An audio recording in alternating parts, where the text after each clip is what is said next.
Saudara-saudari muda yang terkasih, dunia saat ini sedang memerah muda. Di etalase toko, di beranda media sosial, hingga di sudut-sudut kafe, aroma coklat dan tumpukan mawar seolah-olah menjadi standar baku kebahagiaan semua anak muda di hari ini. Kita, orang muda Katolik juga berdiri di tengah keramaian ini. Seringkali dengan perasaan yang campur aduk. Ada tekanan untuk tampil sempurna, ada rasa takut akan kesepian yang menyelinap di dalam ponsel kita, dan ada pertanyaan yang terus berulang. Jika aku sedang terluka, jika hidupku sedang tidak estetik, apakah aku masih punya tempat dalam perayaan cinta kasih yang penuh romantis ini? Mari kita jujur pada diri kita sendiri. Memang menjadi anak muda di era ini bukanlah perkara yang mudah. Kita seringkali dipaksa untuk menyembunyikan retakan dalam hidup kita di balik filter-filter HP yang cerah. Kita berbicara tentang cinta, tapi seringkali kita hanya membicarakan permukaannya saja. Tentang perasaan senang, tentang debaran jantung, tentang kenyamanan. Namun iman Katolik menawarkan sesuatu yang jauh lebih berani, sesuatu yang mungkin terdengar gila oleh dunia, bahwa cinta sejati justru menemukan bentuknya yang paling murni saat ia berani menyentuh luka dan merangkul penderitaan. Saudara, nama Valentine yang kita agungkan setiap tanggal 14 Februari sebenarnya bukanlah tentang selebrasi tanpa celah. Santo Valentinus bukanlah seorang kurir coklat atau kurir bunga mawar. Ia adalah seorang martir. Ia hidup di bawah bayang-bayang ancaman maut. Namun ia memilih untuk tetap menikahkan pasangan-pasangan Kristiani karena ia percaya pada kesucian ikatan cinta. Valentinus tidak merayakan cinta dengan kenyamanan. Ia merayakannya dengan risiko. Baginya, mencintai berarti siap untuk menderita. Inilah titik balik bagi kita semua. Valentine sebenarnya adalah hari di mana kita mengenang seorang pemberani yang membuktikan bahwa penderitaan tidak pernah bisa mematikan kapasitas manusia untuk mengasihi. Bagi kita, orang muda Katolik, merangkul penderitaan bukanlah sebuah bentuk masokisme atau kepasrahan yang buta. Merangkul penderitaan adalah sebuah tindakan aktif. Saat kita gagal dalam studi misalnya, saat kita merasa asing di tengah keluarga misalnya, atau saat kita merasa patah hati yang membuat kita sesak nafas, kita diajak untuk tidak segera melarikan diri ke dalam distraksi duniawi yang dangkal. Menderita sedikit, lari ke HP. Menderita sedikit, lari ke internet.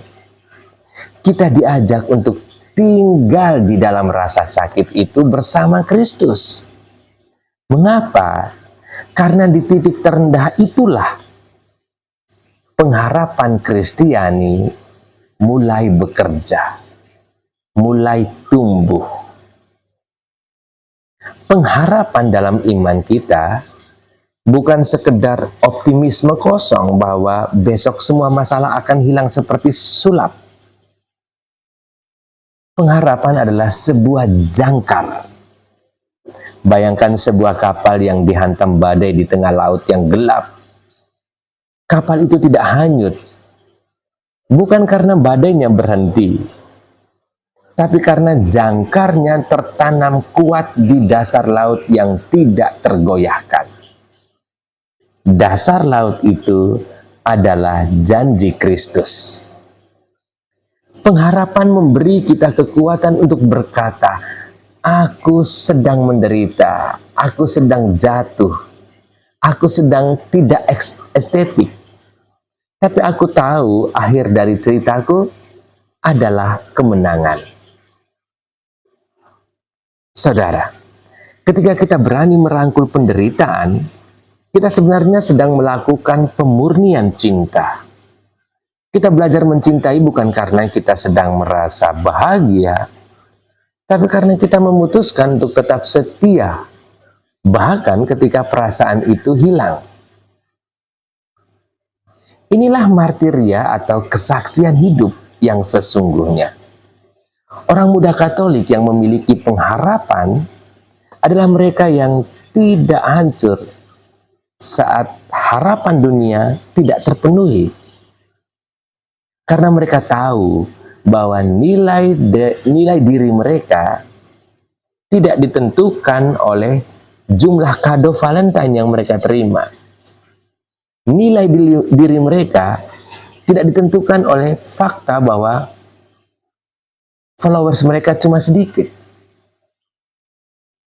tetapi oleh fakta bahwa mereka telah dicintai oleh Allah dengan cara yang paling radikal, yakni di atas kayu salib. Maka mari kita ubah narasi Valentine tahun ini. Jangan jadikan hari ini sebagai hari untuk merasa kurang karena kamu sendirian, atau merasa tertekan karena harus tampil sempurna. Jadikan Valentine sebagai momentum untuk merayakan keberanianmu dalam bertahan. Rayakan setiap kegagalan yang kamu hadapi dengan kepala tegak. Karena di dalam setiap luka itu ada ruang bagi rahmat Allah untuk masuk dan mulai bekerja. Saudara, pengharapan membuat kita mampu melihat bahwa salib yang kita panggul hari ini adalah jalan menuju kebangkitan. Jika hari ini hatimu terasa berat, bawalah beban itu ke hadapan Tuhan. Katakan kepadanya bahwa kamu bersedia merangkul penderitaan ini sebagai wujud cintamu. Inilah bentuk Valentine yang paling otentik, yakni sebuah persembahan diri yang tulus, sebuah keberanian untuk tetap mengasihi di tengah dunia yang seringkali egois. Dan pada akhirnya, cinta dan pengharapan adalah dua sisi dari satu koin yang sama.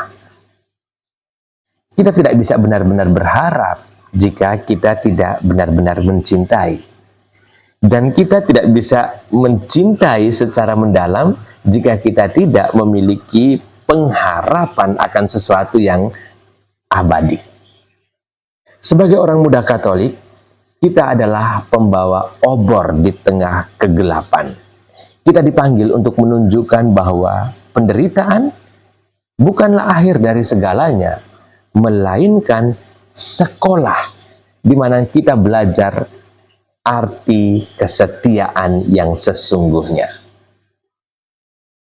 Jadilah orang muda Katolik yang tidak takut terluka karena mencintai. Jadilah orang muda Katolik yang berani merangkul setiap tantangan hidup dengan senyuman yang lahir dari pengharapan yang teguh.